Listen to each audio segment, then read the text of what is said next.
You are not my mother. कहानी की शुरुआत हम एक ओल्ड लेडी से देखते हैं जो अपने बच्चे को जंगल में ले जाकर तांत्रिक विद्या से उसको आग में जला देती है। फिर सीन चेंज होता है और कुछ सालों बाद का समय दिखाया जाता है जहाँ पर रीता की ग्रैंड डॉटर चेयर उससे लिफ्ट मांगती है। इस चीज के लिए मना कर देती है क्योंकि उसके पैर में चोट लगी हुई थी। इसलिए रीता मदर के पास पहुँचती है और उसे स्कूल छोड़ने के लिए कहती है। इस चीज के लिए वो तैयार हो जाती है। फिर स्कूल जाते समय एंजेला काफी अजीब हरकतें कर रही होती है, जैसे कि उसका ध्यान कहीं और ही हो, जिसकी वजह से उसकी गाड़ी का एक्सीडेंट होने से बच जाता है। इसीलिए चेयर पैदल ही स्कूल जाती है। वहाँ पर हमें पता चलता है कि चेयर एक बहुत ही अच्छी स्टूडेंट है और उसका रिजल्ट हमेशा अच्छा आता है। इस दौरान हम देखते हैं कि सुजैन नाम की लड़की उसे परेशान कर रही होती है और उसे और उसकी बुक में च्युइंगम लगा देती है, लेकिन चेयर उसे इग्नोर कर देती है। फिर जब चेयर स्कूल से वापस आ रही होती है तभी उसे अपनी मदर की गाड़ी दिखाई देती है जो एक ग्राउंड में खड़ी हुई थी। लेकिन जब वो गाड़ी के पास जाती है तो उसे अपनी मदर कहीं भी दिखाई नहीं देती। इस बात से वो बहुत ही ज्यादा परेशान हो जाती है। फिर घर पहुंचने के बाद चेयर के फादर पुलिस ऑफिसर से इस बारे में बात करते हैं, लेकिन पुलिस ऑफिसर कहती है कि हैलोवीन की वजह से हमारे पास बहुत सारे कॉल आ रही है, इसलिए हम एंजेला को ढूंढने के लिए कुछ भी नहीं कर सकते क्योंकि हो सकता है वो कहीं आसपास ही हो और जल्दी वापस आ जाएगी। पुलिस ऑफिसर से कोई हेल्प ना मिलने की वजह से चेयर और उसके फादर खुद ही ढूंढने के लिए एंजेला की फोटो अपने पास लेकर ढूंढने निकल जाते हैं। आगे बढ़ने पर चेयर को सुजैन और उसके साथी मिलते हैं। इस दौरान चेयर की मदर की फोटो ले लेती है और उसके बदले में चेयर को स्मोक करने के लिए कहती है, पर स्मोक करने के बावजूद कैली उसकी मदर की फोटो जलाने लगती है। तभी चेयर उससे फोटो लेकर वहां से चली जाती है। इसके बाद वो उसी जगह पर पहुंचती है जहां पर एंजेला गायब हुई थी। इस दौरान वो बहुत ही ज्यादा दुखी होती है। फिर घर पहुंचने के बाद चेयर अपनी मॉम को याद कर रही होती है क्योंकि उसकी मॉम उससे बहुत ही ज्यादा प्यार करती थी और वो भी करती थी। तभी उसे उसकी मॉम के रूम में आवाज आती है। कपड़ा हटता है तो चेयर देखती है कि उसकी मदर बहुत ही ज्यादा खतरनाक दिखाई दे रही है। इससे वो बहुत ही ज्यादा डर जाती है। तभी उसकी नींद खुल जाती है। हमें पता चलता है कि वो सिर्फ एक सपना देख रही थी। फिर उसे किचन में किसी का होने का एहसास होता है, इसीलिए वो वहाँ भी देखने के लिए जाती है। उसे अपनी मदर दिखाई देती है जो खाना खा रही थी क्योंकि वो कई दिनों से भूखी थी। फिर अगले दिन चेयर अपनी मदर से एंजेला के बारे में पूछती है। इस पे वो कहते हैं कि एंजेला बिल्कुल ठीक है, लेकिन वो कुछ दिनों तक अजीब हरकतें कर सकती है, इसीलिए डॉक्टर ने कुछ दवाइयाँ दी है जिन्हें एंजेला को डेली खाना है। अब उसे जॉब पर जाना भी था, इसलिए कुछ दवाइयाँ चेयर को लाने के लिए बोलता है और इस चीज के लिए वो तैयार भी हो जाती है। फिर चेयर दवाई लेकर वापस आ रही होती है तो रास्ते में उसे सुजैन मिलती है जो चेयर से उसकी मदर के बारे में पूछती है, लेकिन वो उसको अकेला छोड़ने के लिए कहती है। इसके बाद चेयर जब घर पर होती है तब किचन में किसी के होने का एहसास होता है, इसीलिए वो देखने जाती है। उसे वहाँ पर अपनी मदर दिखाई देती है जिन्होंने अपना पुराना ड्रेस पहन रखा था। ये देखकर चेयर बहुत खुश होती है। फिर एंजेला उसे डांस करने के लिए कहती है। वो दोनों एक दूसरे का हाथ पकड़कर डांस करते हैं। फिर अगली सीन में देखते हैं जब एंजेला डिनर टेबल तैयार कर रही होती है उसी समय रीता पहुंच जाती है जो उसका बनाया हुआ खाना गिर जाता है। इस बात से एंजेला बहुत गुस्सा होती है। फिर डिनर के दौरान एंजेला चेयर को अपने साथ घूमने के लिए कहती है। तभी उसके फादर ओरन उसे जाने के लिए मना करते हैं और कहते हैं तुम्हें डॉक्टर ने घर पर रहने के लिए कहा है। इसके बाद ओरन चेयर के पास पहुंचता है और उसे एंजेला का बैंक कार्ड देकर कहता है कि मैं चाहता हूं कि तुम्हारी मदर जल्दी से जल्दी ठीक हो जाए, लेकिन इस चीज के लिए हम दोनों को एक साथ काम करना होगा ताकि वो घर से बाहर ना जाए। फिर जब रात में जब चेयर लेटी हुई होती है तो उसे बाथरूम से कुछ आवाजें आने लगती है, इसीलिए वो देखने जाती है। वहाँ वो देखती है कि उसकी मदर अपने मुंह में हाथ डालकर उल्टियां कर रही है। इसे देखकर वो बहुत ही ज्यादा डर जाती है और चुपचाप से अपने बेड पर आकर लेट जाती है। फिर अगले दिन एंजेला अपनी दवाइयों को पोट में डालकर फ्लश कर देती है, मतलब वो फेंक देती है। लेकिन इस दौरान वो कुछ दवाइयाँ बचा लेती है और वो दवाइयाँ ओरन को चाय में मिलाकर देती है और उसे वॉक पर जाने के लिए पूछती है। वो ना चाहते हुए भी इस चीज के लिए इजाजत दे देता है। जब चेयर घर वापस आ रही होती है तभी उसको कैली और उसके साथी मिलते हैं और रोक लेते हैं और परेशान करने की कोशिश करते हैं। इस दौरान कैली चेयर के चेहरे को जलाने की कोशिश करती है। तभी वहाँ पर एंजेला पहुँच जाती है और कैली को भगा देती है। फिर चेयर और एंजेला जा रहे होते हैं। इस दौरान चेयर एंजेला से पूछती है कि आप इतने दिनों तक कहाँ थी। इस पर वो बताती है कि मैं तुम्हें नहीं बता सकती। साथ ही साथ वो ये भी कहती है कि तुम्हें मेरी टेंशन लेने की ज़रूरत नहीं है क्योंकि मैं बिल्कुल ठीक हूँ। इसके बाद एंजेला पानी में चली जाती है। हालांकि चेयर उसे रोकने की पूरी कोशिश करती है, लेकिन जब वो उसकी बात नहीं मानती तो चेयर उसे बचाने के लिए पानी में जाती है। तभी एंजेला चेयर को डुबाकर मारने की कोशिश करती है।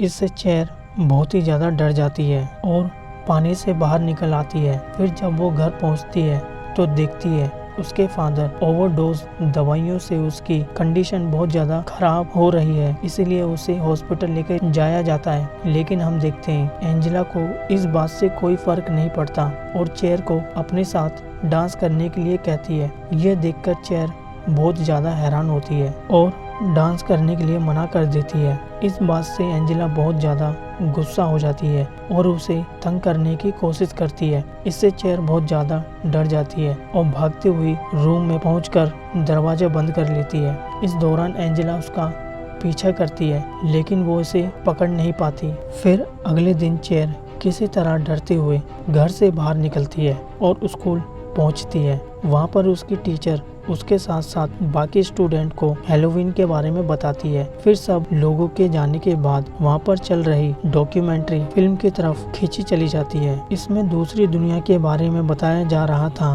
तभी वहाँ पर कैली और उसकी फ्रेंड आ जाती है। इस दौरान कैली चेयर से कहती है कि मैंने सुना है बचपन में तुम्हें जलाने की कोशिश की गई थी, इसी वजह से तुम्हारे चेहरे पर अजीब से निशान है। तभी वहाँ पर सुजैन आ जाती है। वो कैली से चेयर को अकेला छोड़ने के लिए कहती है। इधर हॉस्पिटल में रीता को ये पता चलता है कि ओरन को दवाओं का ओवरडोज दिया गया है। इससे वो समझ जाती है कि ये करने वाली कोई और नहीं एंजेला है। इसके बाद रीता एक अजीब सी लकड़ी की बनी हुई कोई चीज जलाती है जिससे इविल पावर उससे दूर रहे। फिर हम चेयर को देखते हैं जो सुजैन के साथ होती है। इस दौरान सुजैन उसे स्मोक करना सिखाती है। फिर जब चेयर सुजैन के घर के बारे में पूछती है तो वो बताती है कि मुझे ये नेकलेस मेरे फादर ने दिया है। मेरे फादर ने मेरी मोम के मरने के बाद मुझे दिया था। यहाँ पर हमें पता चलता है कि सुजैन की मोम पानी में डूबकर मरी थी। फिर वो कहती है कि मुझे कभी कभी लगता है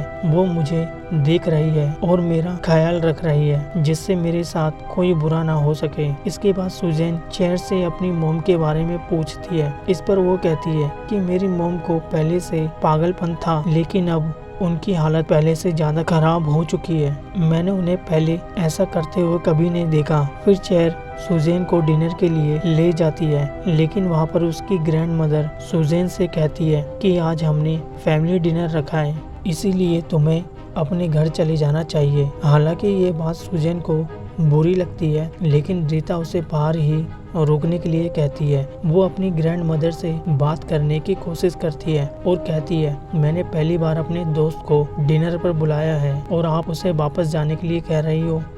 इस पर वो उसे समझाती है कि तुम आज उसे वापस जाने के लिए कह दो, अगर तुम चाहो तो कल बुला लेना। तभी सुजैन के पास उसकी मोम का गोश्त पहुंचता है जो उसे कहती है कि तुम्हें यहाँ से चले जाना चाहिए। इसलिए सुजैन वहाँ से चुपचाप चली जाती है, लेकिन यह देखकर चेयर को लगता है रीता की बातों से नाराज होकर चली गई है। इसके बाद रीता चेयर के बने निशान के बारे में बताती है कि जब तुम पैदा हुई थी तब तुम्हारी मॉम काफी छोटी थी, लेकिन तुम हमेशा हंसती रहती थी। फिर एक दिन जब तुम्हें नींद नहीं आ रही थी कि तुम्हारी माँ तुम्हारी घुमाने के लिए बाहर ले गई थी, लेकिन वो अकेले ही घर आई, इसीलिए मैं तुम्हें ढूंढने के लिए बाहर गई और तुम मुझे वहाँ मिल गई। लेकिन उस दौरान तुम मुस्कुरा रही थी, जिससे मुझे भरोसा हो गया कि तुम वो नहीं हो, क्योंकि मुझे ऐसा बताया गया था कि ऐसा हो तो उस इंसान को वापस लाने के लिए उसे जला देना चाहिए,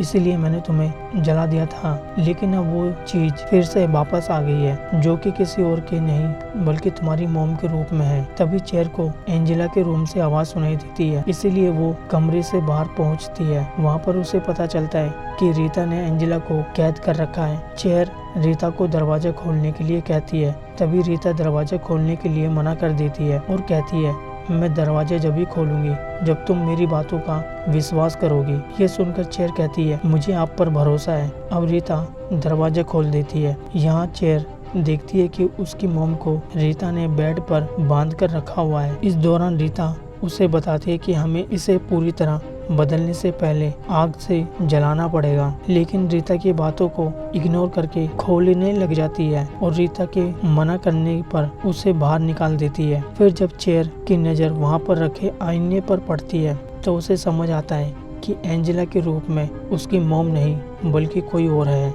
इसीलिए वो बहुत ही ज्यादा डर जाती है, लेकिन इस दौरान कोई भी नुकसान नहीं पहुंचाती और कमरे का दरवाजा खोलने के लिए कहती है। जैसे ही चेर दरवाजा खोलती है, एंजेला उसे रूम में बंद कर देती है। फिर अगले दिन सुजैन को देखते हैं जो कैली और उसके दोस्त के पास पहुंचती है और उनके साथ हैलोवीन पार्टी करने के लिए कहती है, लेकिन वो इस चीज के लिए साफ मना कर देती है। इधर जब चेर की नींद खुलती है तो उसे रूम का दरवाजा खुला मिलता है। इससे वो हॉल में पहुंचती है। वो देखती है कि एंजेला ने रीता को बहुत ही खतरनाक तरीके से मार दिया है। तभी वहाँ एंजेला भी पहुंच जाती है और एम्बुलेंस को कॉल करने के लिए जाती है। तभी उसके मुंह से खून के साथ दांत निकलता है जो टूट गया था। इससे पता चलता है कि वो धीरे धीरे बदल रही है। उसी समय वहाँ पर सुजैन आ जाती है जो चेर को आवाज लगाती है। इससे मौका मिलते ही वो सुजैन के साथ वहाँ से भाग जाती है। फिर वो दोनों सुजैन के घर पहुँचते हैं। सुजैन चेर से कहती है कि तुम्हारा घर जाना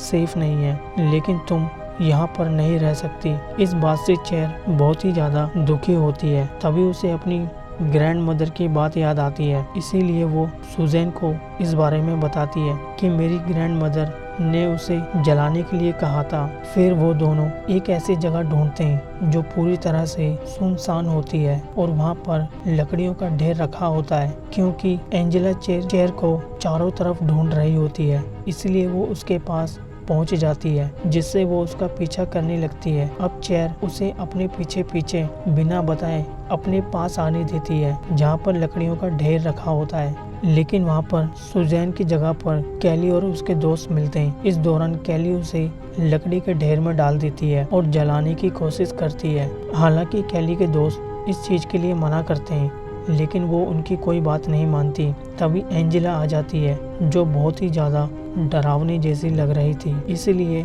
सब के सब डर के भागने लगते हैं। फिर इसके बाद एंजेला चेर के पास पहुंचती है और उसे समझाने की कोशिश करती है कि तुम्हारा इस दुनिया में कोई भी नहीं है, यहाँ तक कि तुम्हारे दोस्त भी तुम्हें बचाने के लिए नहीं आए। इसीलिए तुम मेरे साथ चलो, वहाँ पर तुम्हारी माँ तुम्हारा इंतजार कर रही है जो तुम्हें बहुत प्यार करती है। इसके बाद चेर के देखते ही देखते वापस से उसकी माँ के रूप में बदल जाती है और उसे अपने पास लाने की कोशिश करती है। लेकिन जैसे ही चेर उसके पास पहुंचती है, एंजेला उसे नुकसान पहुंचाने की कोशिश करती है। तभी वहां पर सुजैन आ जाती है जो लकड़ी के ढेर के अंदर पेंट स्प्रे फेंक देती है, और क्योंकि चेर के पास पहले से ही लाइटर था, इसलिए एंजेला के रूप में मौजूद वो घोस्ट डर जाती है और उसे कहती है कि मैं तुम्हारी मॉम हूँ, जला नहीं सकती। इस पर चेर कहती है कि तुम मेरी मॉम नहीं हो। इसके बाद चेर एंजेला को आग लगा देती है। फिर उसकी दोस्त सुजैन लकड़ियों के ढेर से बाहर निकाल देती है, जिससे वो बच जाती है। लेकिन अगले दिन पुलिस को वहाँ पर कोई भी डेड बॉडी नहीं मिलती, जो कि काफ़ी हैरान कर देने वाली बात थी। अगले सीन में जब चेर अपने डैड ओरेन के साथ होती है, तभी वहाँ पर एंजेला वापस सही सलामत वापस आ जाती है। इसे देखकर चेर बहुत ही ज़्यादा खुश होती है। इसके बाद चेर अपनी मॉम को लकड़ी की वही चीज़ बनाकर देती है जैसा कि उसकी दादी ने बनाया था, और कहती है कि ये तुम्हारी हिफाजत करेगा। और इसी के साथ ये मूवी यहीं पर ख़त्म हो जाती है। अगर आपको इस मूवी की एक्सप्लेनेशन पसंद आई हो तो प्लीज़ इस वीडियो को like, share, comment and subscribe ज़रूर कर देना।